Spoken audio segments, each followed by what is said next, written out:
What's your most hated anime character of all time? I'd like to know what I'm thinking. Come on, I know you have one. Everyone has that one specific character that makes us grind our teeth, roll our eyes, and scoff whenever they open their big, stupid mouths. Sometimes these characters are meant to be absolutely despised and it totally works. Other times, their sense of humor or personality that's supposed to be likable just doesn't click at all with certain viewers. So I thought I'd gather them all up today and discuss the most disliked anime characters ever. Did your favorite make the list? Wait, I should say did your least favorite make the list? Let's find out right now. Let's start this list with one of the biggest dirtbags in all of anime. Shou Tucker can probably make the case for most hated anime character of all time, and that's really saying something. But the Full Metal Alchemist monster was responsible for one of the biggest emotional gut punches of all time. In the Full Metal manga and anime, the Elric brothers seek out Tucker for his help in restoring their bodies. As they go over his notes and get to know him, they also bond with Tucker's daughter Nina and their dog Alexander. Most of you know what's coming next. Tucker was attempting to reproduce a chimera capable of human speech after successfully doing it a few years before. You know, right around the time his wife left him and disappeared. Probably just a coincidence though, right? Right? No, I can't hide the facts. Anyways, there's a moment where the Elric brothers are amazed because it looks like Tucker has successfully made the talking chimera. Until it utters those two horrible words that hits right at the heart of any Full Metal Alchemist fan. Big brother. Then the whole thing turns into a tragic and disgusting nightmare, all while having Tucker show no remorse for what he did. Truly monstrous. You know when you're cooking and you accidentally drop a piece of food in the cracks of the stove and that piece of food drops to the floor where it collects dust and dirt and just generally rots after sitting there for like months? Well, now imagine picking that piece of food up and eating it, and that's the disgusting feeling a lot of people get when they think about Sugo Nobuyuki, aka the Fairy King Oberon. Yeah, this dude is just icky. He's the main antagonist to the fairy dance arc of Sword Art Online, and his treatment of Asuna has him on many fans' most hated list. Watching him torture and abuse the beloved Asuna is so difficult to watch. He basically treats her like a pet, and honestly, in my opinion, the captivity of Asuna goes on for way too long. On top of that, like most sleazeballs, he's actually just a big coward when faced with real danger, and ugh, I don't even like talking about this sack of baby vomit for this long. I was hoping you'd say that. Danzo Shimura from Naruto is a true the ends justify the means type of character, and that makes him quite easy to hate. In most media, when you have these merciless, no-nonsense, and ruthless individuals who claim to be fighting for the greater good, but will do anything in order to achieve it, then more than likely they'll be hated by the fandom. But seriously, you could make a whole list of times Danzo Shimura deserved to be hated, and it would be quite extensive. I mean, obviously you have the fact that he helped facilitate the Uchiha massacre, and then made that entire arm of Sharingans. Then there was that time he tried to assassinate Sarutobi, and then there was that time he eliminated the messenger frog in order to magnify the damage that would be inflicted to the village. And yeah, the list goes on. Danzo deserves some type of medal for how easy it is to hate him. Every choice he makes ends up mostly being a despicable one, and that's pretty impressive right there. The rising of the shield hero started off as your typical guy gets transported to Fantasyland anime, where our protagonist, the naive but determined Naofumi, quickly meets a beautiful princess who wants his help, and it's all fine and dandy, right? Wrong.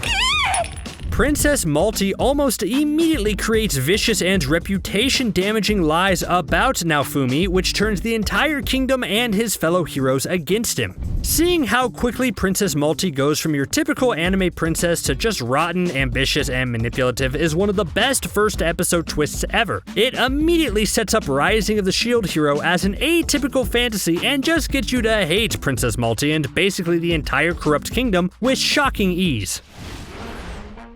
I think overall there's two big types of characters to hate. The kind you hate for them being straight up evil and despicable, and the kind you hate for just making you feel all gross inside. It's not really a secret for anyone who watches a lot of anime to know that there's an abundance of adult-oriented, crass humor, and although this works in certain anime, it's always strange to see it in something like My Hero Academia. Nice to meet you.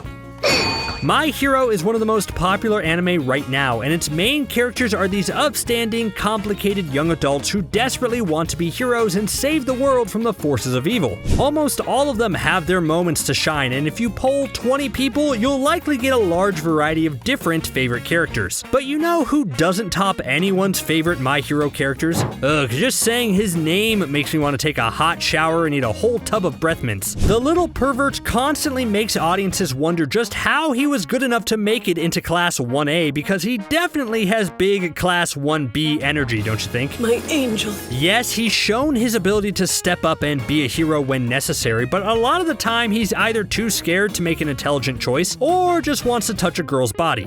Again, in another anime he probably fits right in, but in My Hero, he's easily the most hateable character.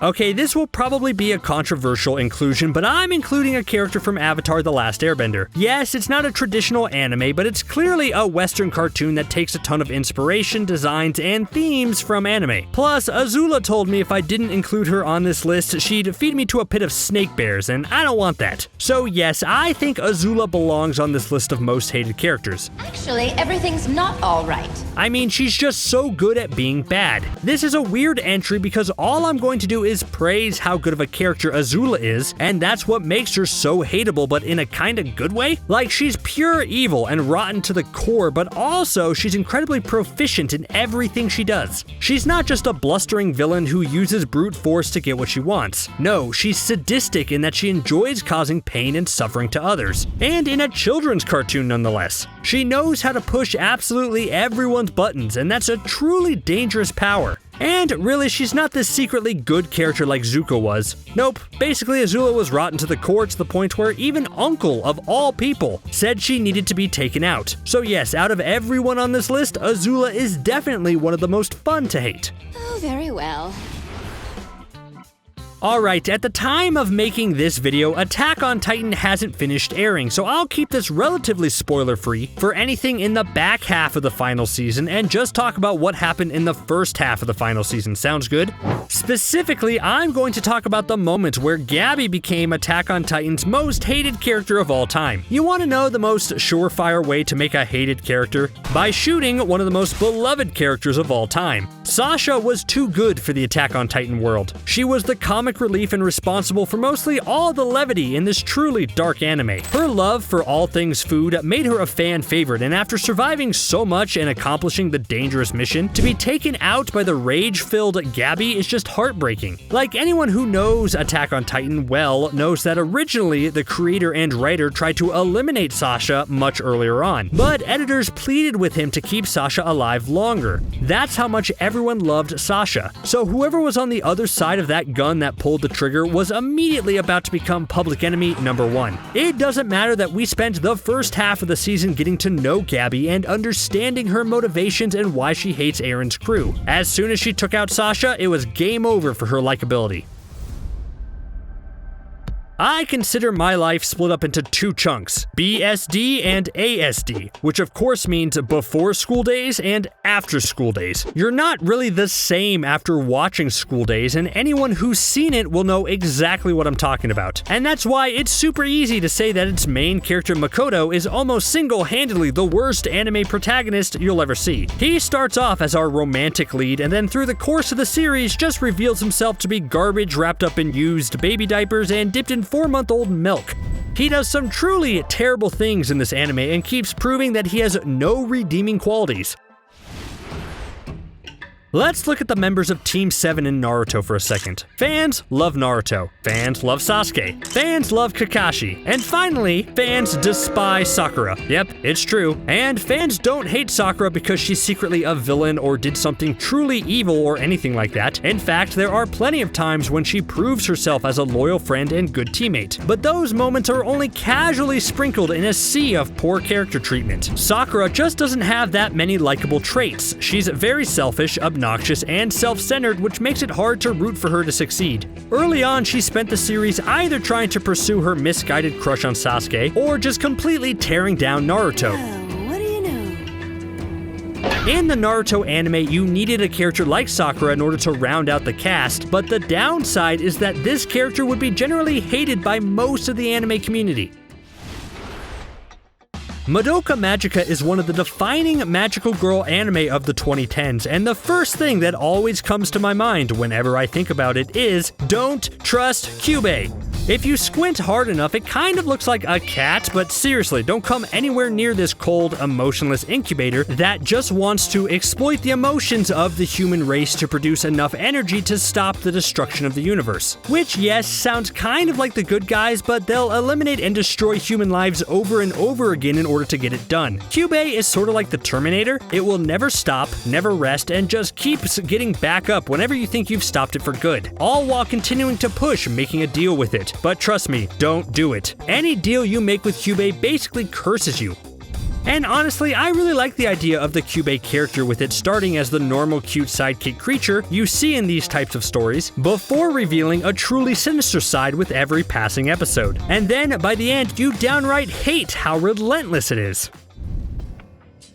Neon Genesis Evangelion is one of those anime that spark a lot of debate. I know some people who love it, others who absolutely despise it and wish that the time stone from the MCU was real so they could travel back and stop it from ever being made. Yeah, people get hyped about Neon Genesis Evangelion, but if you're one of those who ended up hating it, then you're probably happy that Shinji Ikari made this list. Yeah, I mean, I guess he's just a kid and he is being asked a lot of, but still, Shinji is the worst. I mean, yeah, I could go into detail regarding his constant complaining of just about everything, his surprising lack of courage when he's supposed to be the protagonist of the show, and his tendency to whine and cry every second of every day. But really, I could just mention the dreaded hospital scene, and most of you will know what I'm talking about. It involves him and the unconscious Asuka, and to even begin to describe the emotions and outcome of the scene is just a little heavy for this video. But yeah, I wouldn't be surprised at all if a lot of you were card-carrying members to the I Hate Shinji fan club. You know, all these entries had to deal with why certain personalities make characters hateable, but have you ever hated a character based on a hairstyle or design? I know I have. Sometimes I love baffling anime hairstyles, and other times it's just too distracting to take seriously, so I immediately hate it. What about you?